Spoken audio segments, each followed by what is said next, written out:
Unique FM 94,5 est au cœur et à l'image de sa communauté. Ici Michel Picard. Aujourd'hui, on vous présente une émission spéciale qui met en valeur le REDE. Le REDE, c'est le Réseau de développement économique et d'employabilité. REDE Canada, vous connaissez sans doute, vous allez connaître encore mieux les objectifs de cet organisme important dans notre francophonie canadienne. Donc, au cours des prochaines minutes, des témoignages de gens qui ont profité du financement, qui ont de beaux projets sur la table, et des entrevues avec Jean-Guy Bigeaud, qui est le directeur général du REDE, et également avec Adèle N. Gamala, qui nous parlera du rôle son rôle au sein de ces projets.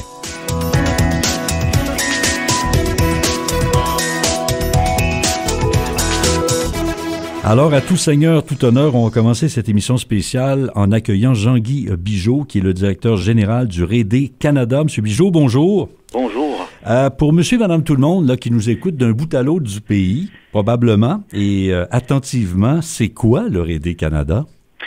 Le REDE Canada, c'est le réseau du développement économique et de l'employabilité, composé de 12 membres provinciaux et territoriaux, sauf le Québec, avec un effectif d'à peu près 200 employés. Nous sommes financés en partie par EDSC, qui est Emploi et Développement social du Canada, et nous sommes mandatés de mettre en œuvre toute une série de programmes et de services en entrepreneuriat et en employabilité au bénéfice des communautés francophones en situation minoritaire. On peut dire que vous êtes sur le terrain depuis un bon bout de temps et que vous aidez énormément les communautés francophones.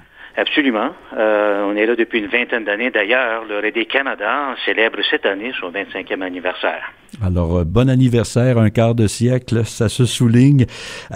Monsieur Bigeaud, les enjeux prioritaires de votre organisme, ça serait quoi?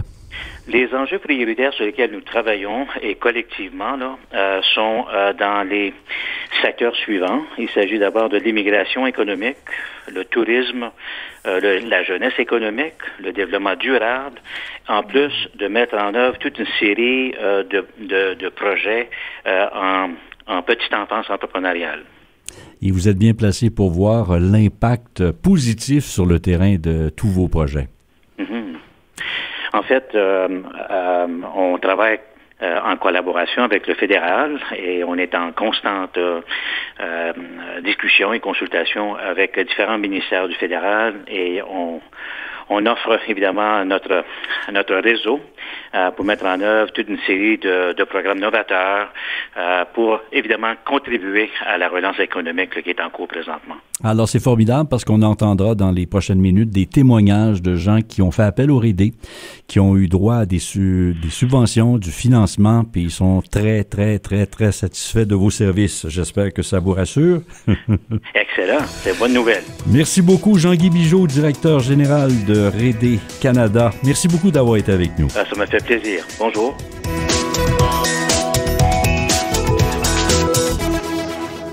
Avec nous maintenant, Adèle N. Gamala qui va nous parler de son rôle au sein de ce projet important. Bonjour Adèle. Bonjour Michel. Alors c'est quoi votre rôle? Parce que votre titre est très long, je vais essayer de le retenir. Conseillère en développement économique et employabilité pour les projets de la petite enfance pour le REDE Canada. C'est bien dit. C'est exactement ça, Alors Michel. expliquez-moi ce que ça veut dire ça. Alors, M. Bigeaud a mentionné tout à l'heure différents enjeux au niveau du REDE Canada.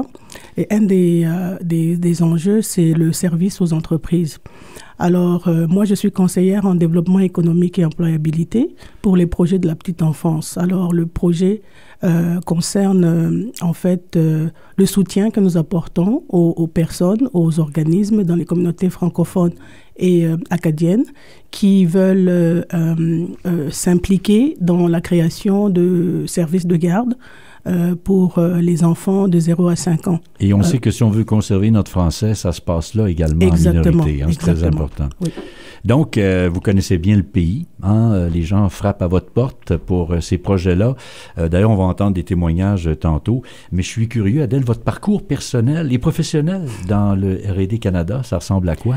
En fait, moi, j'ai rejoint le REDE Canada il y a 2 ans exactement. J'ai commencé au mois de janvier 2020. En plein hiver. En plein hiver. Et venant de Toronto, parce que j'ai habité Toronto longtemps. Et donc, c'était tout nouveau pour moi, Ottawa. Mais avant ça, mon parcours professionnel, c'était plus dans le domaine bancaire, où j'ai travaillé plus de 10 ans. Et j'ai travaillé aussi avec l'organisme qui s'occupe de l'évaluation foncière pour les maisons en Ontario. Donc, beaucoup de gestion là-dedans. Donc, ça vous aide certainement quand vous épluchez les projets là, qu'on vous soumet. Exactement. Alors, justement, on va voir à quel point les gens sont très contents de vos services au cours des prochaines minutes, des témoignages d'un bout à l'autre du pays, d'ailleurs. Et puis, nous, on se retrouve en fin d'émission et vous allez nous expliquer comment on peut s'inscrire au programme. Je vous donnerai toute l'information dont vous avez besoin.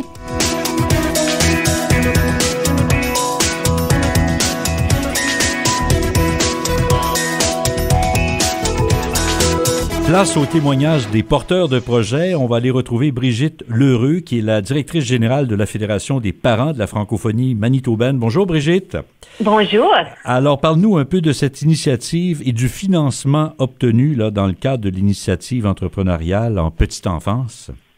Ce financement a permis de faire de nombreuses choses, mais une qui était vraiment gagnante pour le Manitoba, c'est l'opportunité de faire des nouveaux partenariats au sein de la communauté pour vraiment travailler ensemble pour penser autrement comment est-ce qu'on peut développer des espaces en service de garde éducatif et puis comment est-ce qu'on peut inclure la communauté dans ce projet-là.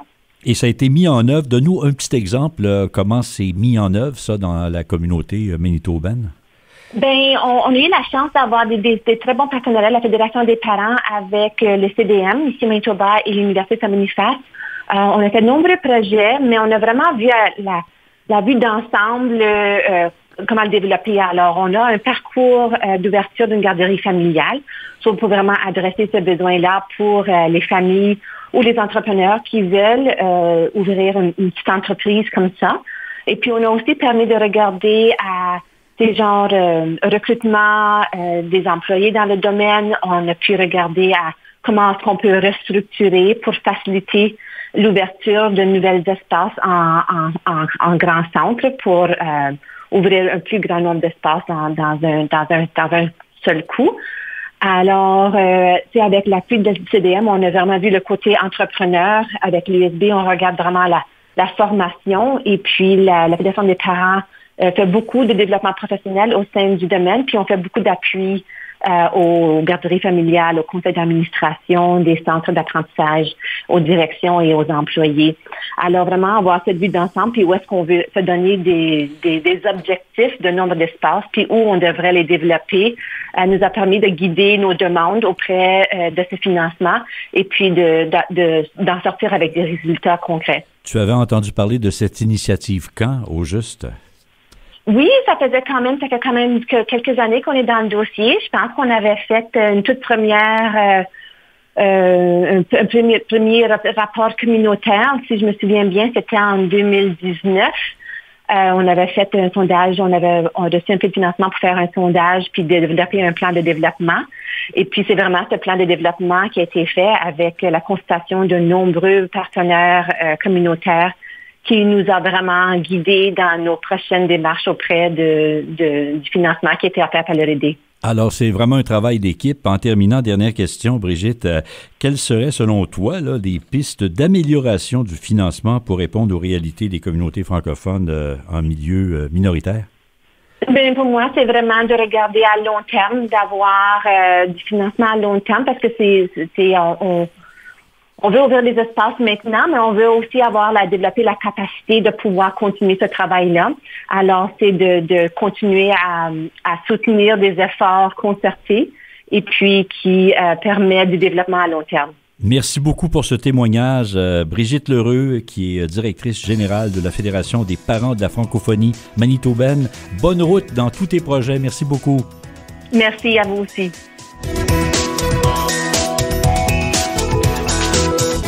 Là, on s'en va retrouver Anan Jouish, qui est propriétaire de l'agence francophone des garderies familiales à Sutton West, sur le très beau lac Simcoe. Bonjour, Anan.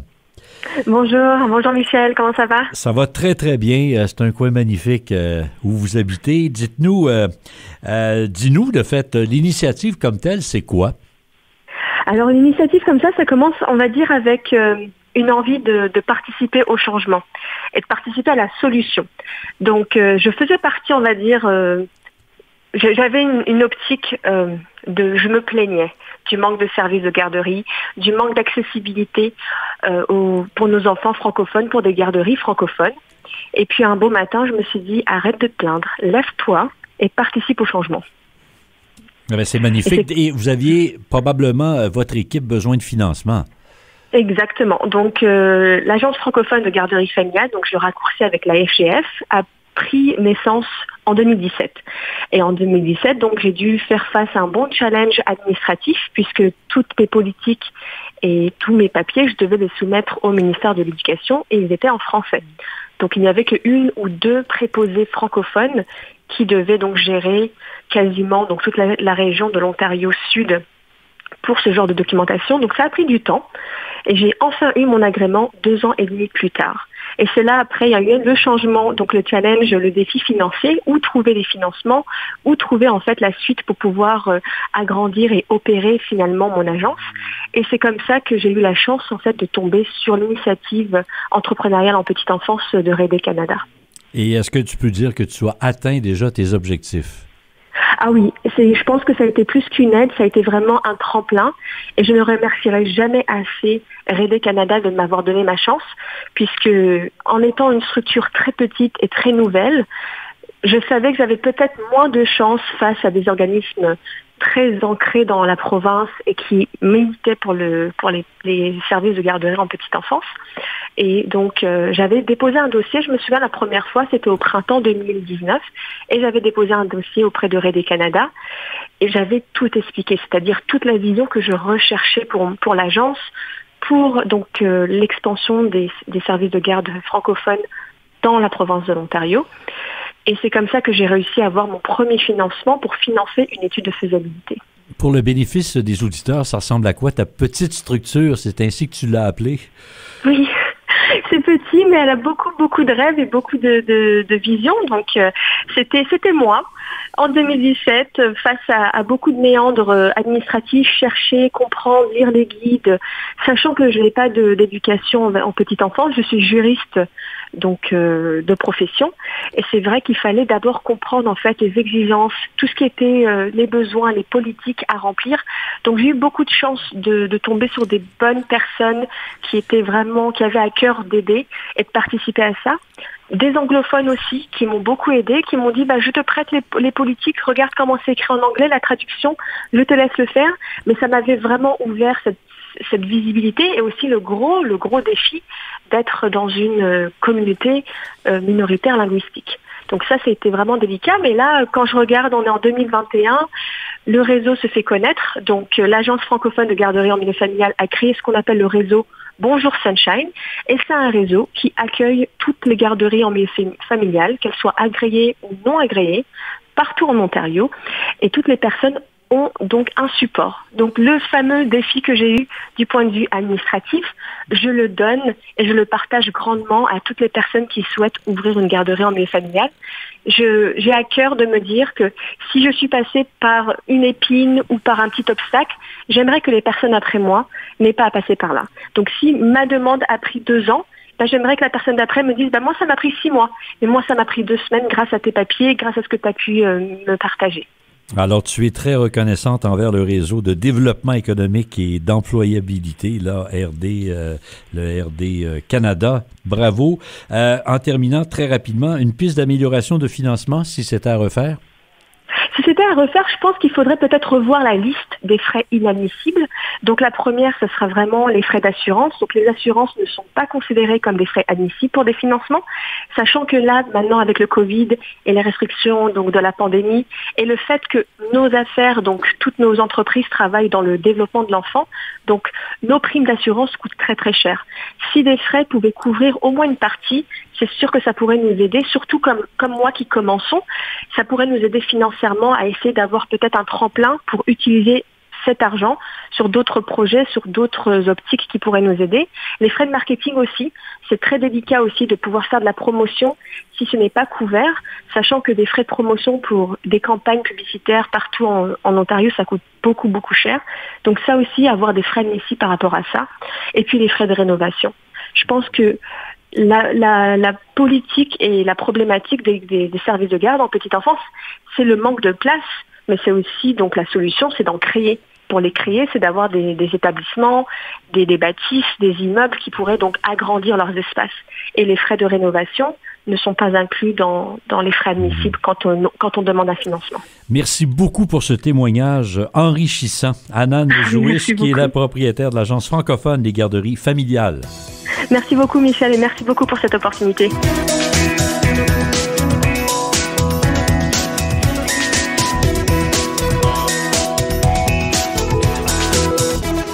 Alors, autre témoignage des porteurs de projets. Je vais m'entretenir avec Erwan Bouchot, qui est directeur du développement économique et touristique au Conseil de développement économique des municipalités bilingues du Manitoba, mieux connu sous le nom de CEDEM. Bonjour Erwan. Bonjour Michel. Alors, première question simple. Quand as-tu entendu parler de cette initiative et est-ce que le financement est à la hauteur de tes attentes? Alors j'ai entendu parler de cette initiative relativement tôt, puisque le CEDEM est un membre du réseau du RD Canada, et donc très vite on nous a informé de l'initiative. Est-ce que le financement était à la hauteur? Absolument. Nous, dans un premier temps, il fallait qu'on s'organise, qu'on développe une stratégie, qu'on prenne contact avec les acteurs du secteur. Et donc ce financement-là nous a permis justement de mettre en place, d'élaborer cette stratégie et puis de financer les premières actions de notre plan d'action. Peux-tu nous donner un petit exemple d'un objectif atteint au niveau du plan d'action? Dans le plan d'action, au niveau de la formation, le CEDEM offrait aider les entrepreneurs à développer leur garderie familiale. Et c'est vrai que suite à la stratégie, on s'est rendu compte que il fallait qu'on entreprenne des approches beaucoup plus intégrées où en fait non seulement on pouvait aider les entrepreneurs à créer leur garderie familiale, mais on pouvait s'assurer aussi qu'ils aient toute la formation technique associée à la petite enfance qui venait avec. Et donc c'est cette approche intégrée avec les autres partenaires qui a fait une énorme différence, je pense, dans notre approche des entrepreneurs. Et quand tu regardes ce qui se passe sur le terrain, tu es satisfait, toi et ton équipe, de la suite des choses?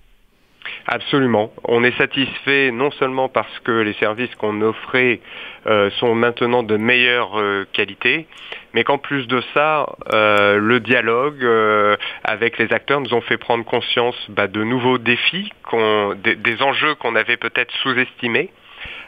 Et ensemble, on a mis en place justement des systèmes pour justement répondre à ces enjeux et tout ça basé sur la collaboration. Donc, on a été très satisfait de ce programme. Un beau partenariat. En terminant, Erwan, on est toujours en mode amélioration. Alors, du côté du RD, est-ce qu'il y aurait une piste à tes yeux d'amélioration du financement pour répondre aux réalités des communautés francophones en milieu minoritaire? Alors oui, le financement, en fait, le programme actuellement permet de financer certaines actions, certaines activités, mais on s'aperçoit qu'on a des problèmes. Maintenant qu'on a développé de nouvelles garderies, on s'est créé de nouveaux problèmes qui sont des bons problèmes. Mais au niveau de la main-d'œuvre, on s'aperçoit qu'il y a une certaine pénurie. On s'aperçoit aussi qu'il y a du travail à faire dans la valorisation du secteur. Et puis, on a aidé des entrepreneurs à se lancer, mais on s'aperçoit qu'au niveau des investissements, il y aurait aussi la possibilité d'obtenir de l'aide pour justement investir dans de nouvelles infrastructures. Ça me fait penser à la citation d'Einstein. À chaque fois que je trouve une solution, je me crée un nouveau problème. Il y a de ça. Mais c'est un problème heureux. Merci beaucoup pour ce témoignage. Erwan Bouchot, donc, qui est évidemment du Manitoba et qui est directeur du développement économique et touristique au CEDEM. Le CEDEM, c'est le Conseil de développement économique des municipalités bilingues du Manitoba. Bonne route. Merci beaucoup, Erwan. Merci, Michel.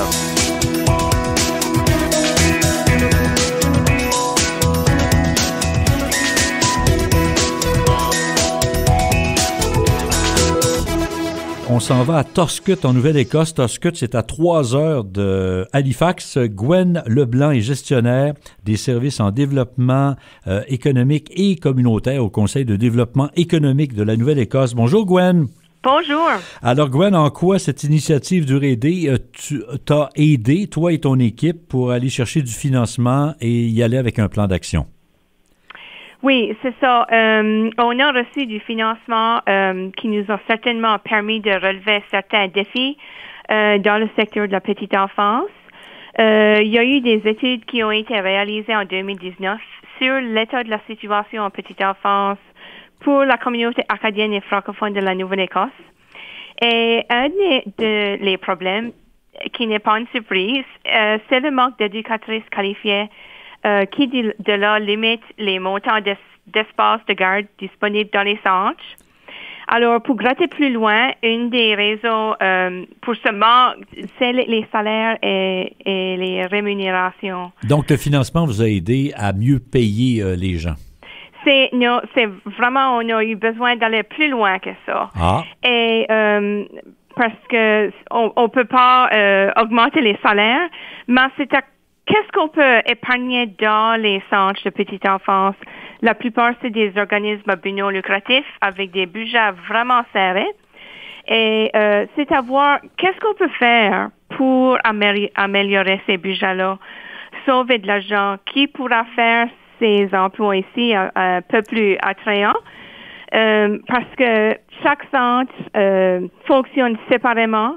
Il y a des directions, bureaux de direction pour tous les centres. Alors, il y a beaucoup de dépenses qui pourraient peut-être être sauvées si c'est jumelé ensemble. Alors, on a fait une étude pour voir au fusionnement pour les garderies au sud-ouest de la Nouvelle-Écosse, qui incorpore 5 différentes garderies. Et de là, on a fait l'étude, on a consulté les directions, les bureaux de direction, les gestionnaires et voir qu'est-ce qu'on pourra faire. Et de là, on a vu qu'on pouvait épargner du financement avec des services partagés en administration, faire l'achat de matériaux et d'équipements ensemble. De là, le projet qui est censé être seulement pour le sud-ouest de les régions francophones et acadiennes là, a devenu un projet provincial pour les centres en petite enfance acadienne et francophone de la Nouvelle-Écosse. Alors, le projet nous a permis de développer un plan plus structuré et stratégique de comment fonctionner dans une entité pour tous les centres en petite enfance à travers la province. Donc, c'est planification stratégique, une saine dépense comme telle, grâce aux fusions. Donc, ce financement du RAID a été extrêmement prolifique. Est-ce qu'il y aurait, en terminant, une piste d'amélioration du financement milieu minoritaire? Oui, maintenant, la Nouvelle-Écosse, en ce moment, veut créer, leur objectif est de créer au moins 9500 nouvelles places dans les centres d'apprentissage d'ici le 31 mars 2025, qui veut dire qu'on a besoin de bien plus beaucoup d'infrastructures et d'éducatrices. Et on a besoin des deux. Alors, financement complémentaire jumelé pour répondre à ces défis et augmenter la qualité des services en français et sera vraiment important et bénéficiera vraiment les communautés acadienne et francophone de la Nouvelle-Écosse. Alors, je sens, Gwen, que vous allez recogner à la porte du RD dans les prochains mois, mais c'est vraiment une belle stratégie. Merci beaucoup pour ce témoignage. Gwen Leblanc de Toscott en Nouvelle-Écosse, gestionnaire des services en développement économique et communautaire au Conseil de développement économique de la Nouvelle-Écosse. Un plaisir de te parler et vive les Maritimes et vive l'Acadie. Merci beaucoup. Merci.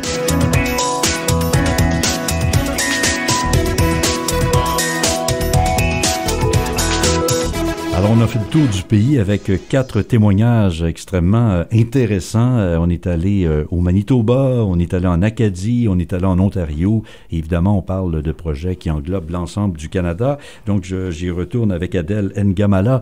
Adèle, peut-être la raison d'être de ce projet important, c'était quoi au départ? Le RD Canada a reçu du financement d'Emploi et Développement Social Canada, comme M. Bigeaud l'a mentionné tout à l'heure, pour les projets en petite enfance. Le titre de l'initiative, c'est l'entrepreneuriat au service de la petite enfance francophone. Alors, l'objectif de cette initiative, c'est vraiment d'inciter, identifier et soutenir des projets au sein des communautés francophones et acadiennes pour l'objectif de création de places et de structures d'accueil pour les enfants de 0 à 5 ans. Donc, service de garde, de garderie, là, on appelle ça différemment voilà, donc d'une province à l'autre. Dépendamment de la province ou des territoires, c'est des centres d'apprentissage, c'est une garderie, c'est des centres de la petite enfance. Donc, mais ça concerne vraiment les enfants qui ont entre 0 et 5 ans. Donc, tous les types de garderies. Là, voilà, donc ça peut être une garderie en milieu familial, ça peut être une garderie en institution, ça peut être une coopérative, ça peut être une garderie privée, une entreprise privée. Donc, ils sont tous les bienvenus. Le projet ratisse large, comme Exactement. On dit. Et là, je suis sûr que vous avez suscité beaucoup d'intérêt pour des gens qui auraient besoin de financement, puis qui ont des idées, qui ont une vision. Donc, comment on fait pour s'inscrire? Comment on fait pour faire une demande officielle au RD Canada? Alors, nous avons un courriel, petite.enfance@rd.ca. Mais en fait, je voulais juste apporter une petite clarification par rapport aux personnes qui peuvent soumettre une demande. Premièrement, vous devez être résident en dehors du Québec. Donc, si vous avez une demande qui vient du Québec, elle n'est pas recevable. Et puis, vous devez avoir un projet innovateur, un projet à maturité, qui a la potentialité de création de places. C'est vraiment ça, les critères d'admissibilité au départ. Un genre de plan stratégique, d'une certaine manière, un plan d'affaires, finalement, qu'on vous soumet. Voilà, et puis le projet ne peut pas se faire en solo. Donc, il faut avoir des partenariats communautaires pour pouvoir mettre en place le projet et réaliser le projet. Donc, nous avons lancé un appel à manifestation d'intérêt. En fait, il y a plusieurs étapes. Nous avions lancé des appels précédents à partir de 2019, mais le dernier a été lancé au mois de juin de 2021 et il n'y a pas d'échéancier pour soumettre une demande. Donc, vous nous écrivez juste à l'adresse et vous pouvez avoir plus d'informations aussi en allant sur jedémarre-margarderie.ca. Alors, c'est très, très simple et pas d'échéancier. Ça, c'est important. Donc, les gens ont le temps d'analyser un petit peu la situation, d'être innovateurs, comme vous dites. Et donc, ils ont tout le temps voulu pour présenter vraiment un dossier en bonne et due forme. Voilà, mais je voulais juste signaler, par contre, que l'initiative que nous avons, elle se termine au mois de mars 2023. Donc, si vous soumettez une demande, il faudrait vraiment vous assurer que vous avez le temps de réaliser votre projet parce que les projets, ça peut prendre de 3 mois jusqu'à 1 année ou parfois plus. Mais le temps file tellement vite que mars 2023, on a encore le temps de voir venir, comme on dit. Merci beaucoup. Ça a été extrêmement intéressant et vous avez un site Internet extrêmement simple, bien fait, RD Canada, RDEE Canada. Mais ils peuvent aussi aller sur jedémarre-margarderie.ca. Ça va les emmener directement sur les informations qu'il y a sur le projet et comment soumettre une demande. Ça a été un plaisir de vous accueillir, Adèle Ngamala, conseillère en développement économique et employabilité pour les projets de la petite enfance au RD Canada. Merci beaucoup. Michel, c'est moi qui vous remercie. Voilà qui complète cette émission spéciale produite dans les studios du 94.5 Unique FM à Ottawa. Je remercie mon réalisateur Denis Chénier et tous mes invités. Cette émission a été commanditée par le RD Canada, le RD qui est le réseau de développement économique et d'employabilité. et qui fête, je le souligne encore, ses 25 ans cette année.